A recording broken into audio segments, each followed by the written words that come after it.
मुख्यमंत्री शिंदेंनी आमदारांची बैठक बोलावली आहे। राज्यातील विविध प्रश्न मराठा आरक्षणासंदर्भात ही बैठक पार पडणार आहे।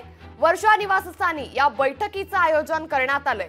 त्यामुळे मोठी बातमी आता समोर येते। मुख्यमंत्री एकनाथ शिंदे यांनी आमदारांची बैठक बोलावली आहे। राज्यातील विविध प्रश्नांवरती त्याचबरोबर मराठा आरक्षणासंदर्भात या बैठकीत चर्चा होणार असल्याची माहिती समोर आली आहे।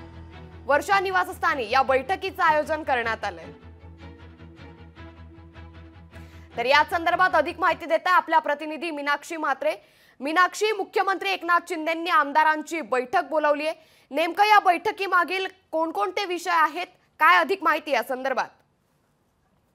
अंकिता, आपण पाहतोय की अतिशय महत्त्वाची बैठक जी आहे एकनाथ शिंदे मुख्यमंत्री यांनी बोलावलेली आहे। कारण आज सर्व मंत्री आमदार जे आहेत ते वर्षा निवासस्थानी हजर राहणार आहेत या बैठकीसाठी। खरं पाहायला गेलं तर राज्यातील विविध प्रश्न आहेत, मराठा आरक्षण, कायदा व सुव्यवस्था या सगळ्याच बाबींसोबत आगामी विधानसभा निवडणुकीच्या पार्श्वभूमीवरती काय रणनीती ठरवायची या संदर्भामध्ये मुख्यमंत्री एकनाथ शिंदे हे सगळ्याच आपल्या मंत्री आणि आमदारांना वर्षा निवासस्थानी बोलवलेलं आहे। अतिशय तातडीची ही बैठक आहे। 11च्या सुमारास या बैठकीला सुरुवात होणार आहे आणि सगळ्याच आमदारांना मुख्यमंत्री एकनाथ शिंदे हे मार्गदर्शन करणार असल्याची माहिती मिळत आहे। एकूणच सगळेच आमदार जे आहेत मुंबईत दाखल होण्यास सुरुवात होत असताना पाहायला मिळत आहे। अंकिता, नक्कीच मीनाक्षी, धन्यवाद आपण दिलेल्या सविस्तर माहितीबद्दल।